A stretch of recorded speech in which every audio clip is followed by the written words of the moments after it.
어느 목사님이 사형수를 전도하기 위해서 서대문 교도소에 방문해서 성경과 찬송가를 주고 큐티하는 법을 간단히 가르치고 사형리를 읽어주고 기도하는 사역을 했다고 합니다. 지금은 이 서대문 교도소가 형모소가 지금은 역사의 현장으로만 남아있죠. 옛날 이야기인 것 같습니다. 한 번은 어느 사형수를 만나고 일주일 후에 그를 다시 찾아갔대요.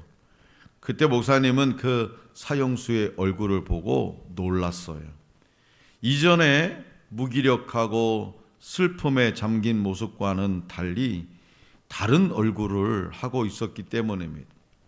목사님은 그동안 무슨 좋은 일이라도 생겼는지 궁금해서, 감형이라도 됐는지 궁금해서 물어보았어요. 사형수의 대답은 놀라웠습니다. 그는 그저 일주일 동안 구약성경과 신약성경 말씀을 읽었을 뿐이라고 대답했어요. 목사님은 사형수의 이야기를 듣고 자신도 모르게 눈물을 흘렸습니다. 목사님이 눈물을 흘린 이유는 성령님의 감동적인 역사하심과 그동안 사형수와 같이 복음이 필요한 사람들을 잊고 살았기 때문이었어요. 성도 여러분, 예수님은 저와 여러분들에게 복음을 전하라고 하셨지만 우리는 그 복음이 정말 필요한 사람이 누구인지 생각하지 않는 경우가 있습니다. 예수님은 제자를 찾으시고 그들을 가르치셨어요. 병자들을 만나서 이른 아침부터 저녁 늦게까지 치료하시고 회복시키셨습니다. 그리고 하나님 나라를 많은 사람들에게 힘을 다하여 전하셨습니다. 그분의 사랑과 은혜가 필요한 사람들을 찾아가야 하지만 정작 그 중요성을 잊고 살아가는 경우가 많습니다. 자, 여러분들은 어떻습니까? 여러분들에게 복음을 전하는 것을 망각하게 하는 것들은 어떤 것이 있습니까? 바쁜 일상입니까? 아니면 놀러 가는 겁니까? 아니면 자녀들입니까? 아니면 손주입니까? 아니면 돈입니까? 아니면 명예입니까? 권세입니까? 복음을 전하는 것을 망각하게 하는 것, 그것이 어떤 거냐 이 말이에요. 오늘 우리에게 주신 본문 말씀에 등장하는 세리였던 레위는 이스라엘의 12지파 중 레위 지파였을 것으로 추정합니다. 대대로 성전을 위해 봉사한 레위 지파는 기업으로 받은 재산 없이 하나님을 기업으로 삼았어요. 물려받은 땅이 없단 말이에요. 다시 말해서 그냥 하나님을 기업으로 삼았어요. 그러나 본문 속의 레위는 그 이름에 맞지 않게 로마를 위해 세금을 징수하는 직업을 가지고 있었습니다. 요즘 말로 말하면 이중직을 갖고 있었다는 얘기입니다. 이중직. 이는 로마의 통치를 받는 식민지 문화 속에서 느끼는 혼란스러운 정체성을 보여주는 선택으로 판단됩니다. 그 당시 세리들은 로마가 규정한 금액에 따라서, 예를 들어서 너는 세금을 1,000만 원을 걷어서 나한테 바쳐야 된다, 로마 황제에게. 그 금액에다가 자신도 먹고 살아야 되니까 200만 원을 플러스 해가지고 자신의 몫을 더해가지고 세금을 징수했습니다. 1,000만 원만 내면 되는 것을 200만 원 더해가지고 하니 백성들은 얼마나 힘들었겠어요. 즉 세리 레위는 하나님의 성전을 섬기는 사람이 아니라 그 이름에 걸맞지 않게 유대인의 자기 동족의 소유를 착복하는 사람이었습니다. 그렇다면 그런 세리 레위가 예수님의 부르심에 어떻게 반응했을까요? 레위가 예수님과 제자들을 초대한 자리에 함께 했던 이들은 또 누구일까요? 오늘 우리에게 주신 본문 말씀 27절에서 29절입니다. 다 같이 받들어 읽겠습니다. 시작. 그 후에 예수께서 나가사 레위라 하는 세리가 세관에 앉아 있는 것을 보시고 나를 따르라 하시니 그가 모든 것을 버리고 일어나 따르니라. 레위가 예수를 위하여 자기 집에서 큰 잔치를 하니 세리와 다른 사람이 많이 함께 앉아 있는지라. 아멘. 당시의 레위는 통관세를 징수하는 세관에 앉아 있었으며, 통관세. 레위를 향한 예수님의 부르심은 당시 유대인들에게 참으로 불편했을 것임에도 틀림이 없습니다. 그러나 예수님의 부르심에는 실수가 없으십니다.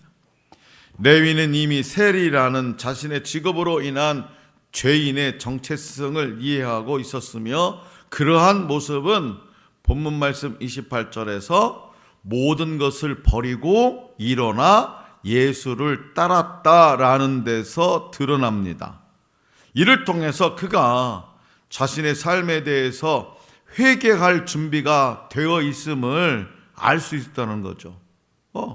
세리라는 직업으로 하루하루 먹고 살고는 있었지만 마음속에는 늘어나 자기가 지금 하고 있는 일들이 하나님께서 바라고 원하고 뜻하신 일이 아니라는 것, 때가 되면 나는 하나님 앞에 회개할 그런 준비가 되어 있었다는 거예요.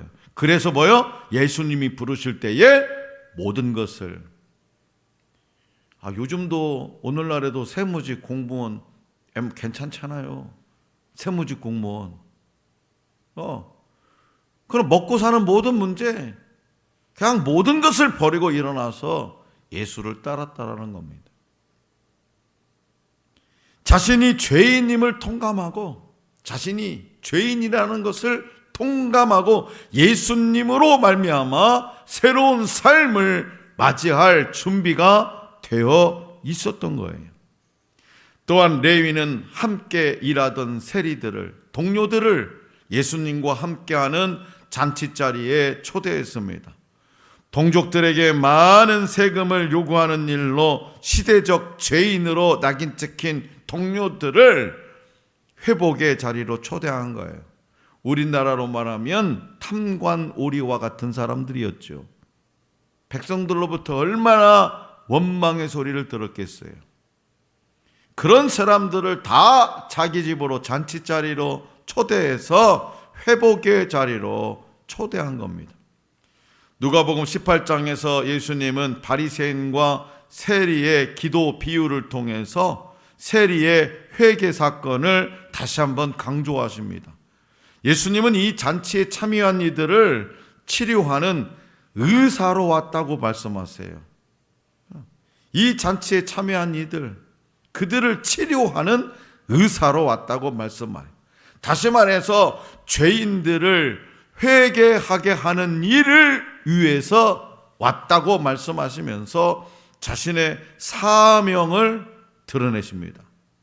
왜 육신을 입고 내가 이 땅에 오게 되었는지를 많은 사람들에게 알려주고 있죠. 선포하고 있죠. 그렇다면 죄인인 나를 불러주신 예수님을 생각하며 여러분들이 추구할 경건한 삶의 태도는 무엇일까요? 레위는요, 예수님의 부르심에 즉각 순종했어요. 예수님의 부르심에 즉각 그냥 모든 것을 버리고. 집 한 채도 없는 사람들은 마음의 결단을 하기가 쉬울 거예요. 아무것도 없는데 예수님 따라가면 좋겠지. 근데 뭔가 집도 좀 있고 통장에 돈도 좀 있고 좋은 차도 좀 있고 하면 고민 좀 할 거예요. 글쎄요, 이거.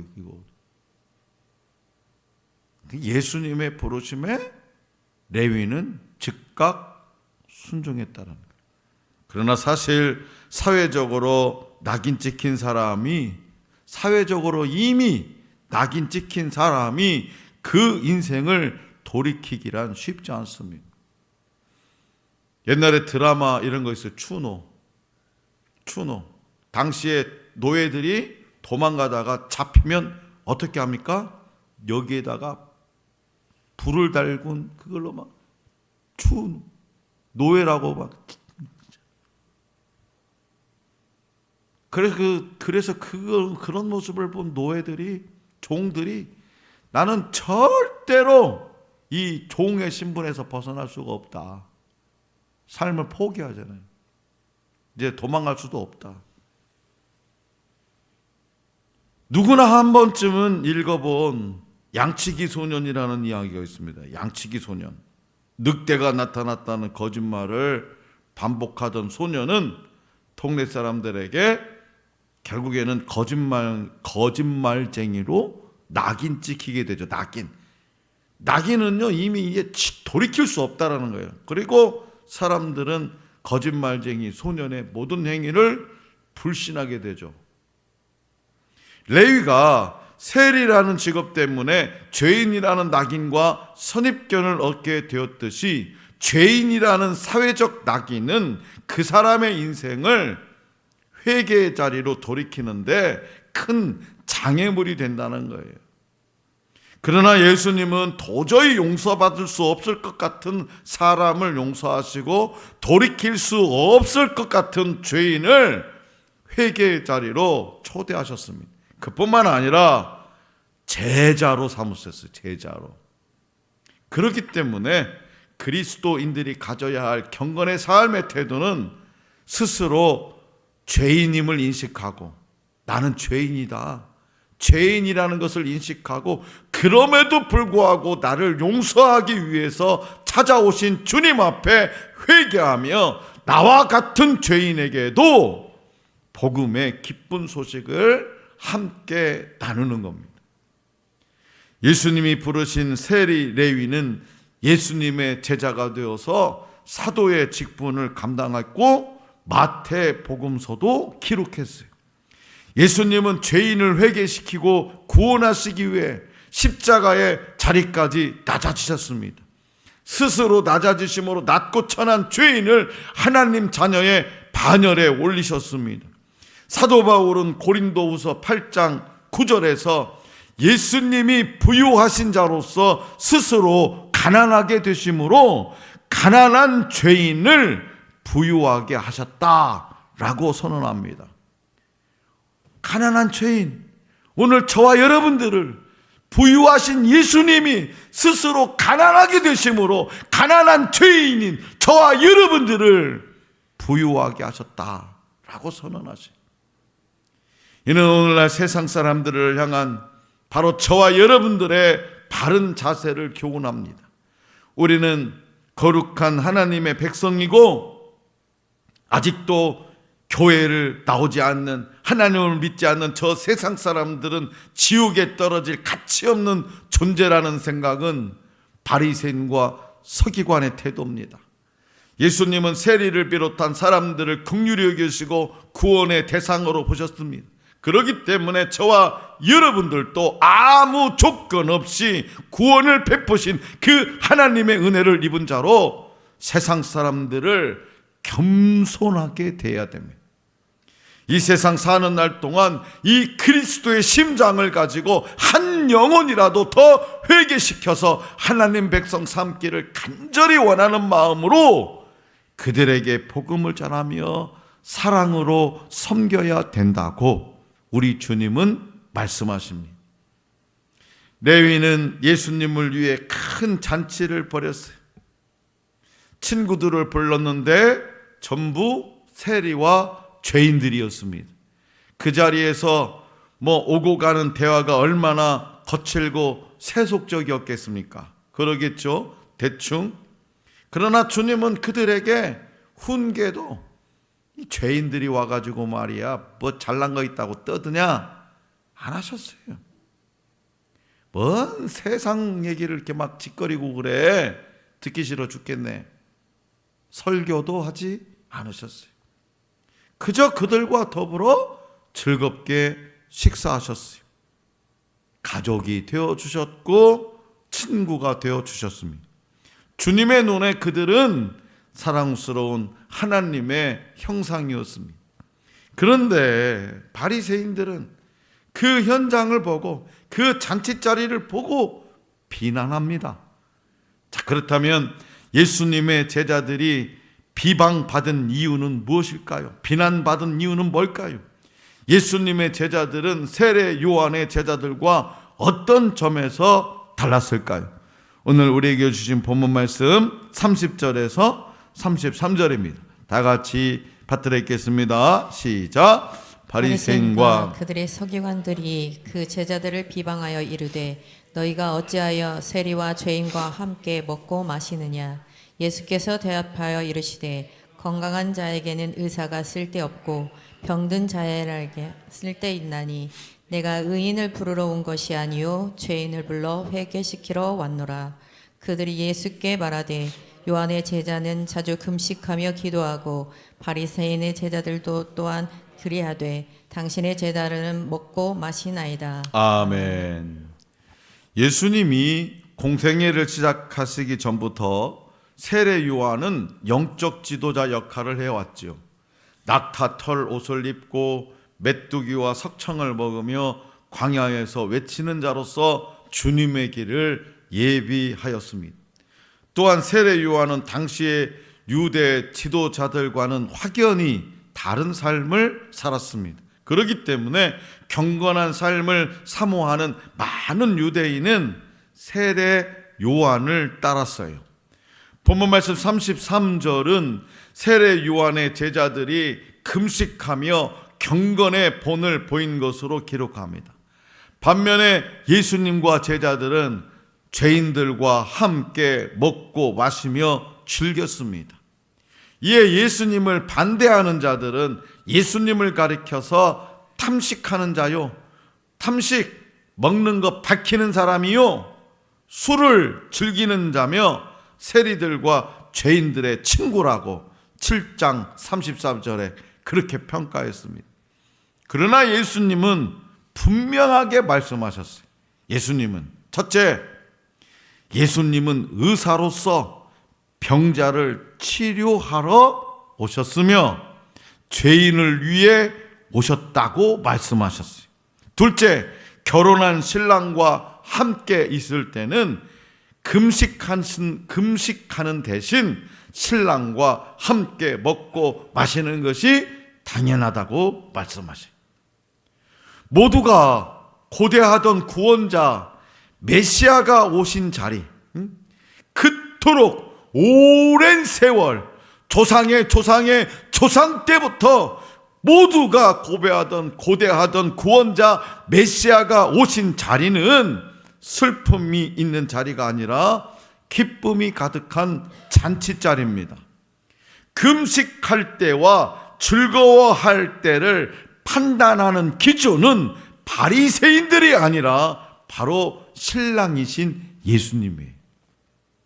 금식할 때와 즐거워할 때를 판단하는 기준은 예수님이에요. 그렇다면 여러분들이 중요하게 여기는 신앙과 삶의 태도가 있다면 무엇입니다? 바리새인과 서기관들은 예수님이 죄인인 세리와 함께 있는 것이 못마땅했어요. 예수님의 행동은 그들이 중요하게 여기는 율법과 전통이라는 질서를 파괴하는 것으로 보였기 때문이죠. 그들은 금식하고 절제하는 일을 큰 미덕으로 여겼고 그것이 신앙의 전부라고 여겼고 그렇게 하지 않은 사람은 경건하지 않은 사람으로 치부했어요. 대표적인 죄인이 바로 누구다? 레위와 같은 세리입니다. 그러니 바리새인과 서기관들이 보기에 세리를 두둔하는 예수님의 행동이 불편하게 느껴지는 것은 당연한 일입니다. 그들은 광야에서 금식하며 생활하는 세례 요한의 제자들은 자신을 돌아보는 경건한 사람으로 여겼어요. 자, 성도 여러분, 여러분들도 신앙생활을 하면서 여러분들이 중요하게 여기는 신앙과 삶의 태도에 맞지 않는 사람들을 볼 때 불편한 마음을 가지게 됩니다. 저 김 집사는 맨날 교회 와가지고 딱 들어오면은 앉아가지고 기도하고 예배 준비를 해야지 맨날 커피잔만 들고 다니네. 뭐 때문에 그냥 말만 하고 돌아다니고. 왜 그래? 뭐 그럴 수도 있겠죠. 저 집사님은 왜 기도할 때 그냥 맨날 고래고래 소리만 질러. 바로 그때 우리 주님은 저와 여러분들이 가져야 하는 마음이 무엇이라고 말씀하실까요? 교회에서 찬양과 기도와 예배는 주님을 만나는 기쁨의 잔치입니다. 기쁨의 잔치. 지금 이 자리가 잔치 자리예요. 손 들고 찬양하고 눈물로 기도하는 사람들을 비난하면 안 된다는 거예요.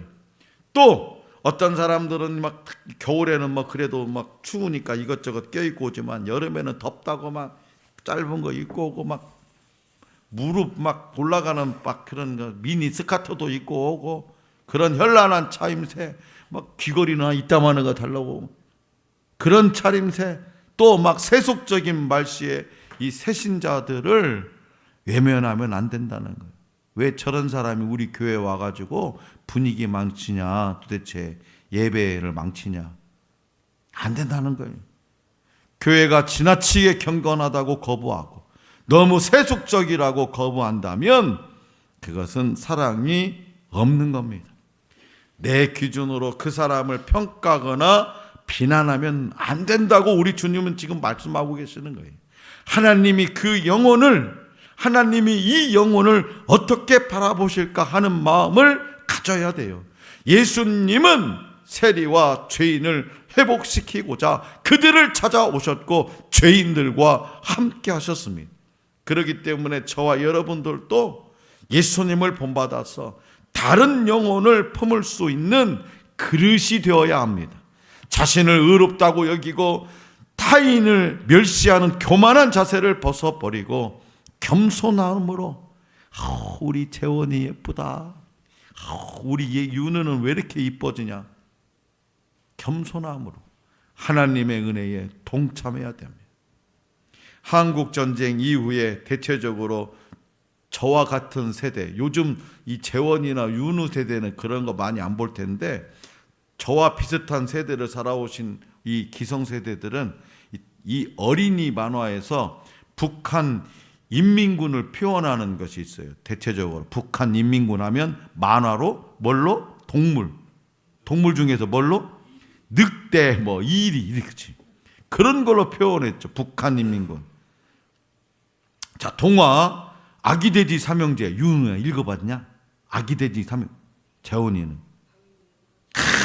뭐 당연히 읽어봤다고 큰소리쳐. 그 아기돼지 삼형제를 비롯해서 다양한 문학 작품에서 아기돼지 삼형제를 괴롭히는 건 누구요? 뭐요?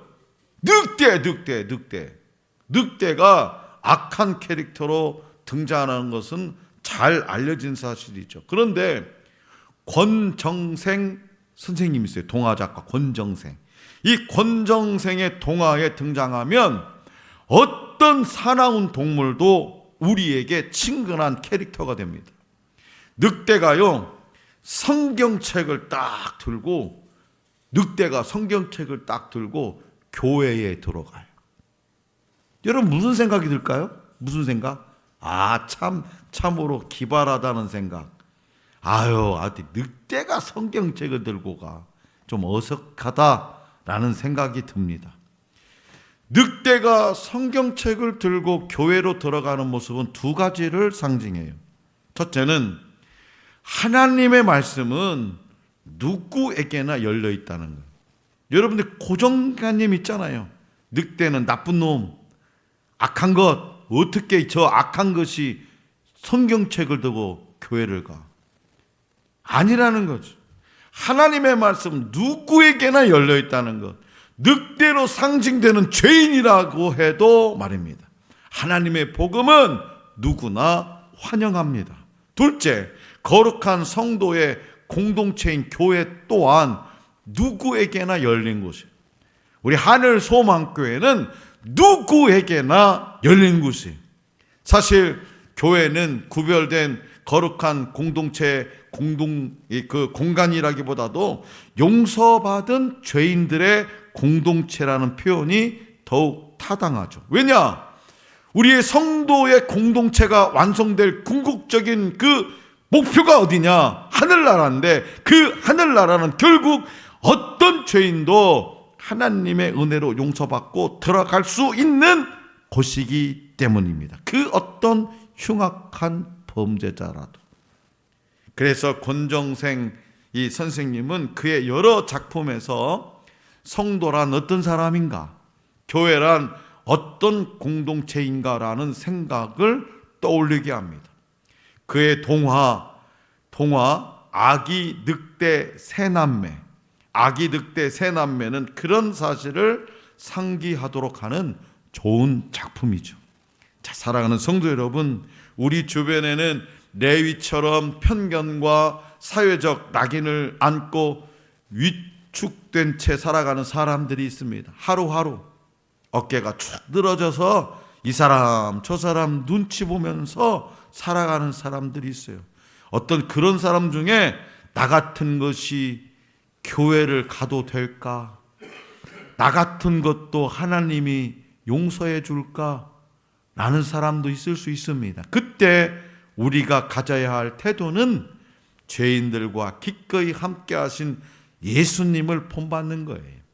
예수님의 시선으로 그들을 바라보는 거예요. 이 선택은 힘든 일일 수 있습니다. 우리 옆집에 발치, 전자발치 성폭행범, 전자발찌를 차고 있는 사람이 살아간다고 생각해 보세요. 그 사람들을 그리스도의 마음으로 품고 우리 교회, 그 선택은 힘든 일일 수 있어요. 그가 내게 상처를 주었거나 피해를 준 사람은 더욱더 그럴 겁니다. 그러나 하나님은 모든 영혼이 죄에서 돌이켜서 그분 앞에 나오기를 바라신다는 거예요. 누구든지 그 은혜의 자리로 초청하십니다. 이것이 바로 긍휼이 풍성하신 하나님의 마음. 우리도 그 은혜를 받은 사람임을 기억해야 됩니다. 우리 안에 예수님의 긍휼의 마음과 올바른 시선이 있어야 됩니다. 그러므로 예수님을 만난 레위가 다른 이들을 주님께 인도한 것처럼 그리스도를 전하는 삶을 살아갈 수 있기를 원합니다.